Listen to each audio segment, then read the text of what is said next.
அஸ்ஸலாமு அலைக்கும் வரஹ்மத்துல்லாஹி வபரகாத்துஹு. ஒவ்வொரு வருஷமும் ரமலான் பொழுதுல 30 நாட்களும் 30 உரைகள் தயாரிப்போம். ஏதாவது ஒரு டாபிக் எடுத்து பேசுவோம். இந்த ரமலானுக்கு முன்னாடி ஒரு மாதமாகவே தொண்டை கடுமையான பாதிப்பு. பேச முடியுமா அப்படின்னு தெரியல.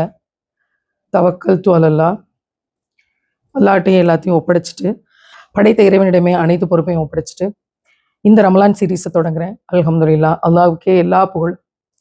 எனக்கு உயிரை தந்தவன், எனக்கு குரலை தந்தவன், என் குரலில் வார்த்தைகளை தந்தவன், என் வார்த்தைகளில் பொருளை தந்தவன், பொய்களை கடந்து என் வார்த்தைகளுக்கு சத்தியத்தை தந்தவன் எவனோ அவனுடைய திருப்பெயரால் தொடங்குகிறேன்.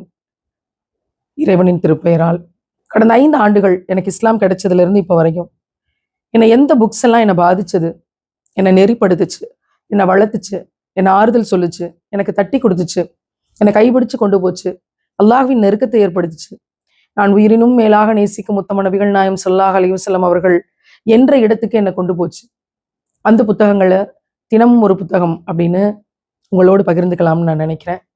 இந்த ரமலான் சீரீஸ் அல்லாஹ்வினுடைய அருளோட நிறைய பேருக்கான பாசிட்டிவிட்டியை வளர்க்கக்கூடிய விஷயமா இருக்கட்டும்னு துவா செஞ்சுக்கிறேன். முதல் புத்தகம் என்னை கவர்ந்த பெருமானார் ஸல்லல்லாஹு அலைஹி வஸல்லம். இந்த புத்தகத்தினுடைய மொத்த பக்கங்களே 20 தான். தமிழன்பன் என்கின்ற ஒரு பேச்சாளர் அவரு ஒரு மேடையில பேசிய தொகுப்பை வெளியிட்டிருக்கிறார்கள். புத்தகம் தான் நான் முதல்ல படிச்சு இஸ்லாம் எனக்கு கிடைக்க காரணமாக இருந்த ஒரு அழகான புத்தகம். ரொம்ப அழகான விஷயங்கள் இதுக்குள்ள இருக்கும். 5 வருஷத்துக்கு முன்னாடி நான் டிராவல் பண்ண அதே விஷயத்தோட இந்த புத்தகத்துல இன்னைக்கு டிராவல் பண்றேன் உங்களோட. நபிகள் நாயம் அவர்களை பற்றி விவேகானந்தர் தெளிவாக குறிப்பிடுவார். He is the prophet of brotherhood, சகோதரத்துவத்தை உலகிற்கு கொண்டு வந்த இறை தூதர் என்று விவேகானந்தர் சொன்ன செய்தியோட இந்த புத்தகம் தொடங்குது. இஸ்லாம் என்பது மதம் என்றோ சமயம் என்றோ சொல்வதற்கில்லை, அது ஒரு வழி, வாழும் வழி. வாழும் வழியை சொல்வது இஸ்லாம். வாழும் வழியை வாழ்ந்து காட்டியவர் நபிகள் நாயம் ஸல்லல்லாஹு அலைஹி வஸல்லம் அவர்கள். நபிகள் நாயம் ஸல்லல்லாஹு அலைஹி வஸல்லம் அவர்கள் தன்னோட செய்தியை மனித குலத்துக்கு கொடுக்கும்போது என்ன சொன்னாங்களா தெரியுமா? எனக்கு பின்னால் இந்த உலகத்தில் 2 செய்திகளை விட்டுட்டு போறேன். ஒன்று திருக்குரான், இன்னொன்று என்னுடைய வாழ்க்கை. திருக்குரானும் என்னுடைய வாழ்க்கையும் எனக்கு பின்னால் நீங்கள் வாழ்வதற்கு பயன்படுத்த வேண்டியவை.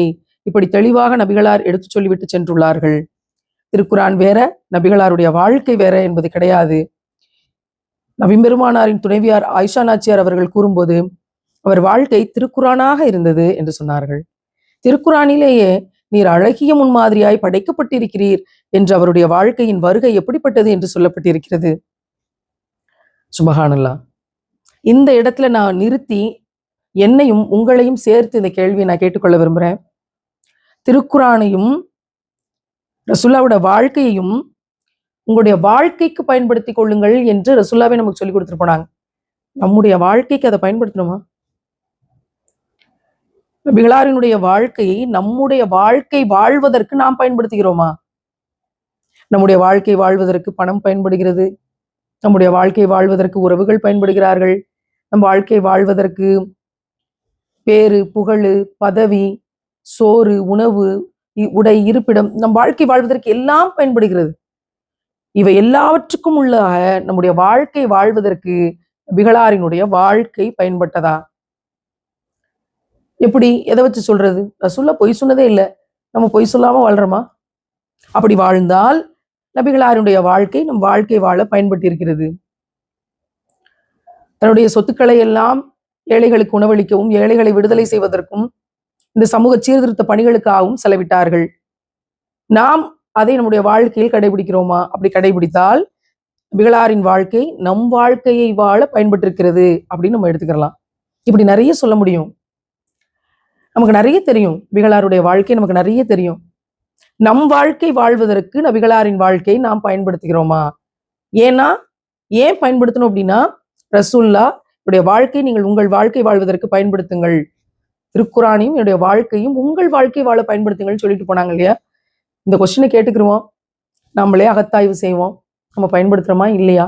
பயன்படுத்திட்டா அல்ஹம்துலில்லாஹ் அதை இன்னும் வலிமையாக்குவோம். பயன்படுத்தலை அப்படின்னா பயன்படுத்துவதற்காக இறைவனிடம் கேட்போம். அதுதான் இந்த நேரத்தில் நம்ம எடுக்க வேண்டிய முடிவு. புத்தகம் தொடருது.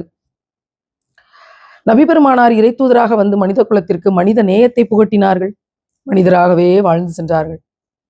அரேபிய நாட்டு அதிபதியாக வாழ்ந்த போதும் மனிதராகவே வாழ்ந்தார்கள். போர்க்களத்தில் வெற்றிகளை ஈட்டிய போதும் மனிதராகவே வாழ்ந்தார்கள். தொழுகை நடத்துகிற இடத்தில் இமாமாக நிற்கிற போது கூட மனிதராகவே வாழ்ந்தார்கள். நமக்கு அதுதான் முடிவதில்லை. நான் ஒரு கவிதையில் எழுதினேன், தலைப்பு வைராக்கியம் என்பது. எங்கள் ஊரில் ஒருவர் ஊராட்சி மன்ற உறுப்பினர் ஆனார், ஒன்றிய தலைவரானார், சட்டமன்ற உறுப்பினரானார், அமைச்சரானார், அயல்நாட்டு தூதரானார், இறுதி வரை மனிதராகாமலேயே மரணமானார். அல் வசீலா என்ற உயர்ந்த இடத்தை நபிகளாருக்கு இறைவன் தருவானாக. அப்போ நம்ம இந்த இடத்துல ஒரு பாஸ் கொடுத்து 2வது கேள்வி கேட்டுக்கிறோம். நாம் மனிதராக வாழ்கிறோமா?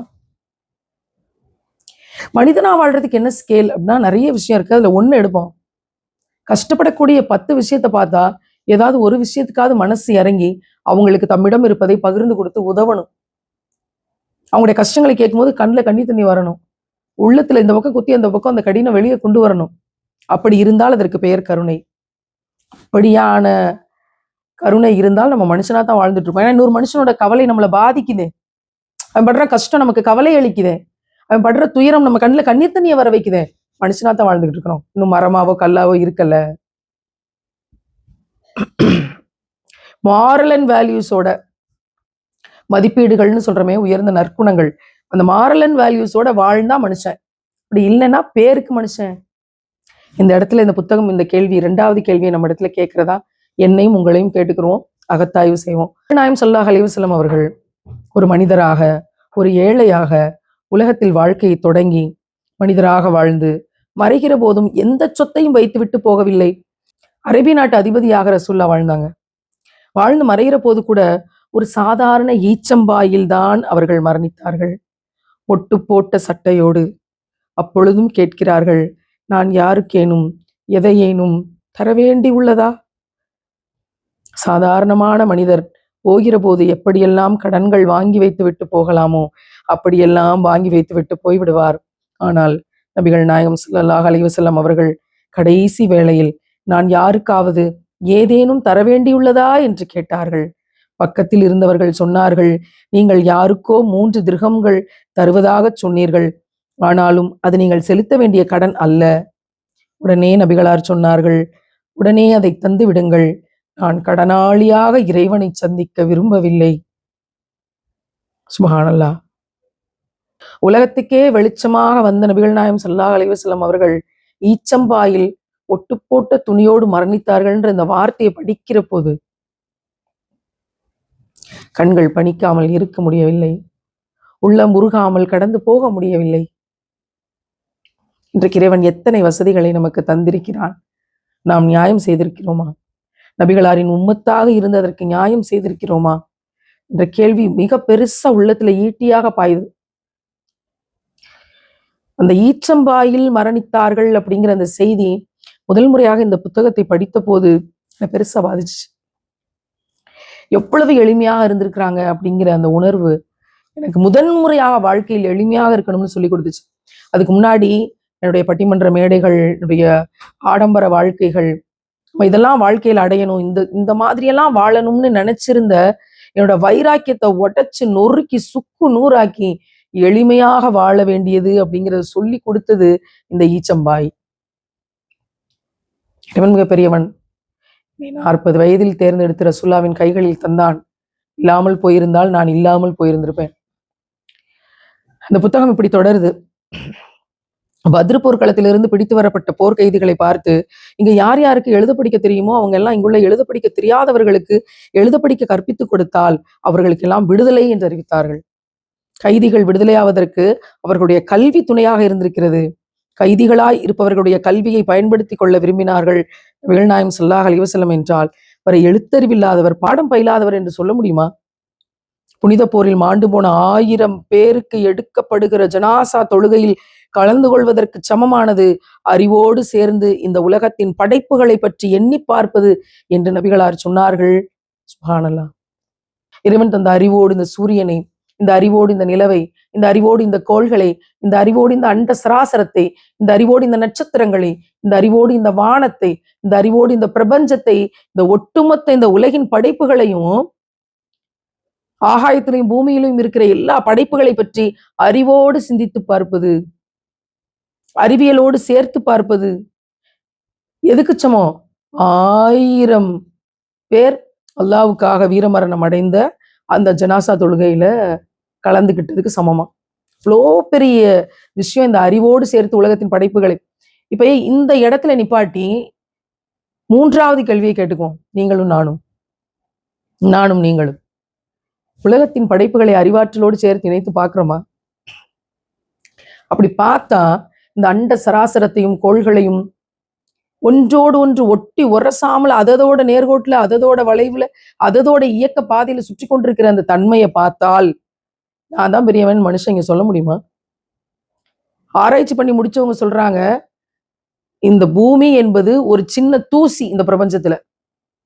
இவ்வளவு பெரிய பூமியை தூசினா இந்த பூமியில இருக்க மனுஷனாக இருக்கிற நம்மலாம் யாரு? கொசுவின் ரெக்கையை விட அற்பமானது இந்த பூமின்னு நல்லா சொல்றான். அதுல இருக்கிற நம்மலாம் யாரு? இத்தனை கோடி மக்கள் வாழ்றாங்களா? அதுல ஒரு துளியா நம்ம இருப்போமா? தூசியில ஒரு துளி எது?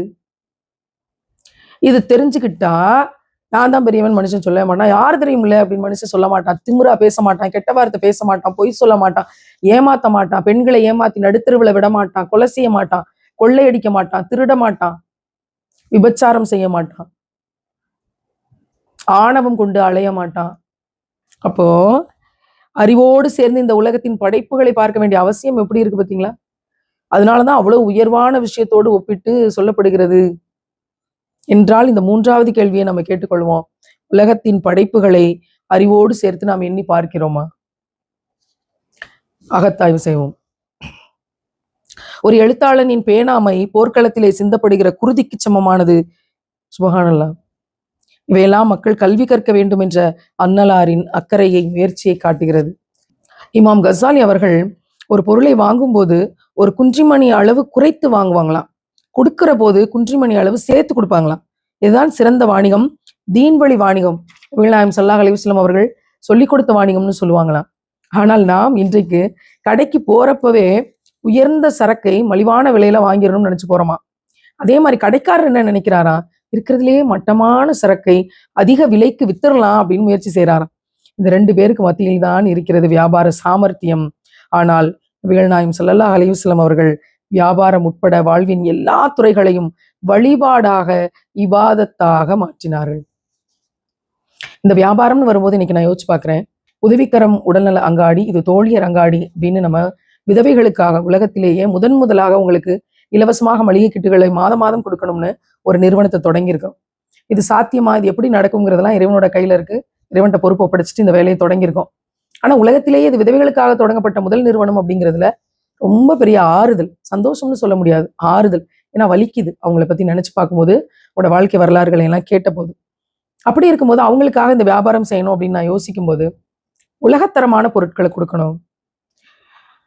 விலை கூட இருந்தாலும் பரவாயில்ல, எல்லாரும் என் கடையில அவங்க கடையை விட 2 ரூபா கம்மி அப்படின்னு வியாபாரம் பண்ணுவாங்க. நான் என்னுடைய கடையில 100 ரூபா கூட தான், ஆனா ஃபர்ஸ்ட் குவாலிட்டி பொருள் இருக்கும், எந்த விதமான சமரசமும் இல்லை அப்படின்ற ஒரு விஷயத்த கையில எடுக்கணுங்கிற முயற்சியில் அதை தொடங்கும் போது இந்த இடத்துல நான் பார்க்குறேன், மட்டமான சரக்கை அதிக விலைக்கு விற்க முயற்சி செய்யக்கூடிய உலகத்தையும், உலகத்திலேயே சிறந்த குவாலிட்டியில இருக்க பொருளை மக்களிடத்துல கொண்டு போய் சேர்க்கிற முயற்சியையும் நான் ஒப்பிட்டு பார்க்குறேன். இறைவன் அதற்கு எனக்கான வலிமையை தரணும். இந்த உலகத்திலேயே பெஸ்ட் குவாலிட்டி பொருளை யாருக்கு கொண்டு போய் சேர்க்கணும்னு நான் நியத்து வச்சு இதை தொடங்கியிருக்கேன்னா, விதவைகளுக்கு, தகப்பன் இல்லாத பிள்ளைகளுக்கு, ஊட்டச்சத்து குறைபாடு உள்ள பிள்ளைகளுக்கு, அவங்களுக்கு வாழ்றதுக்கு வசதி இல்லை, சாப்பிட்றதுக்கு சோறே இல்லை, அவங்க எப்படி ஆரோக்கியமான ஊட்டச்சத்து நிறைந்த உணவை சாப்பிட முடியும்? அப்படிப்பட்ட பிள்ளைகளுக்கு ஊட்டச்சத்து மிகுந்த உலகத்தரத்திலான குவாலிட்டியான திங்ஸை கொண்டு போகணும். நிறைய விட்டமின்ஸ், மினரல்ஸோட ஆரோக்கியமான பொருளை கொண்டு போகணும்னு நினைக்கிறோம் பார்த்தீங்களா? இறைவன் மிகப்பெரியவன். இந்த வியாபாரத்தை வழிபாடாக, இபாதத்தாக இறைவன் என்னில் ஆக்கி தந்தான் அப்படிங்கிறதுல அல்லாவுக்கே எல்லா புகழும். அதை எனக்கு ஊற்றி என்னுடைய ரத்தத்துக்குள்ள கலந்து கொடுத்தது நான் உயிரினும் மேலாக நேசிக்கும் உத்தம நபிகள் நாயகம் ஸல்லல்லாஹு அலைஹி வஸல்லம் ஓட வாழ்க்கை. நான் படித்த முதல் புத்தகம். இந்த புத்தகத்தை படிக்கும் போது எனக்கு தெரியாது இந்த வியாபாரம் அப்படிங்கிறதுக்குள்ள விதவைகளுக்காக நம்ம 5 வருஷம் கழிச்சு இதை தொடங்குவோம் அப்படின்னு. இன்னைக்கு அது தொடங்கப்பட்டிருக்கிறது. இன்னைக்கு நான் படிக்கும்போது அல்லாஹ் இதுக்குள்ள ஏதோ ஒரு சத்தியத்தை எனக்குள்ள ஊத்திருப்பான்னு நான் நினைக்கிறேன். நாயகம் ஸல்லல்லாஹு அலைஹி வஸல்லம் அவர்கள் இறுதியில் ஒட்டுப்போட்ட சட்டையோடு மரணித்தார்கள். அப்போது அவர் அரேபியாவின் அதிபதியாக இருந்தார். எளிமை என்பதை அவரிடத்தில் இருந்து கற்றுக்கொள்ள வேண்டும். ஒரு முறை கட்டிலில் படுத்திருந்து முதுகெல்லாம் கோடு கோடாய் தழும்புகள் பதிந்திருந்த போது தோழர்கள் கூறினார்கள், உங்களுக்கு நாங்கள் ஒரு படுக்கையை வாங்கி தருகிறோம், படுத்துக் கொள்ளுங்கள். உடம்பெல்லாம் இப்படி காய்ப்பு காய்த்து வரி வரியாக முதுகெல்லாம் கோடுகள் இருக்கின்றனவே என்று உள்ளம் குமுறிய போது ஸல்லல்லாஹு அலைஹி வஸல்லம் அவர்கள் ஒரு விளக்கம் தந்தார்கள். இந்த உயிர், இந்த வாழ்க்கை, இந்த உயிர் வாழ்க்கை என்பது ஒரு யாத்திரை.